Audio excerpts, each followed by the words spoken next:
જય શ્રી કૃષ્ણ। સ્વાગત છે તમારું આરવી ઠાકોર કુકિંગ ચેનલમાં। તો આજે આપણે બનાવીશું કાચી કેરીના આંબોરિયા, જે સુકાયા પછી આપણે શાક કરતા હોઈએ। તો એના માટે અહીંયા 1 કિલો કેરી લઈ લીધી છે। કેરીની છાલ ઉતારી અને આપણે એને સરસ સુકવશું। તો સૌ પહેલાં આપણે છાલ ઉતારી લઈશું।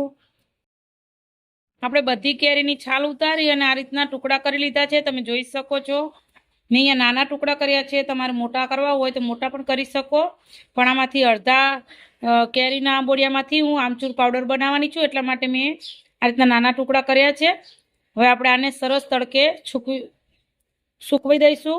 આમાં હળદર મીઠું કે એવું કશું નથી નાખવાનું। ઘણી જગ્યાએ હળદર મીઠું નાખીને પણ કેરીના સોડિયા કરતા હોય છે, પણ હું અહીંયા એમને એમ જ બનાવું છું, કેમ કે આપણે મીઠું નાખીએ એટલામાંથી પાણી બધું છૂટું પડી જાય અને એની ખટાશ ઓછી થઈ જાય, એટલા માટે આપણે હળદર મીઠું નહીં નાખીએ અને એમને જ આપણે આને સરસ સૂકવી લઈશું। તો આને 2 થી 3 દિવસ લાગશે, એકદમ સરસ ખખડે એવા આપણે સુકાવા દઈશું।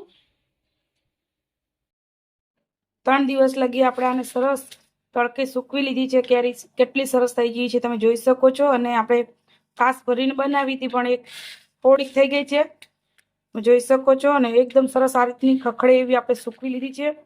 અને હવે આપણે એરટાઈટ ડબ્બામાં ભરી અને ફ્રીજમાં કે અથવા તો બહાર આપણે આખા વર્ષ માટે રાખીશું। અને દાળ ભાત કરીએ તો દાળમાં બહુ જ મસ્ત લાગે છે આનો સ્વાદ। અને તમે જોઈ શકો છો કે બિલકુલ કાળી પણ નથી પડી।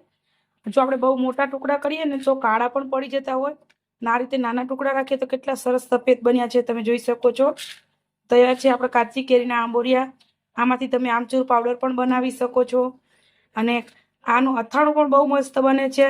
તો જેને કોઈને અથાણાની રેસીપી જોવી હોય મને કોમેન્ટ કરીને કહેજો। આંબોરિયામાંથી પણ આપણે અથાણું બહુ જ મસ્ત બનતું હોય છે। પણ એક વખત આ રીતે કાચી કેરીના આંબોરિયા બનાવજો અને મને કહેજો કે તમને ક્યારે આ રીતે આંબોરિયા બનાવ્યા છે કે નહીં। ન બનાવ્યા હોય તો જરૂરથી બનાવજો અને મને કહેજો કે તમને મારી આ રેસીપી કેવી લાગી। અને જો મારી રેસીપી ગમી હોય તો લાઇક, શેર ને સબસ્ક્રાઈબ કરવાનું ભૂલતા નહીં। આવજો ને, જય શ્રી કૃષ્ણ।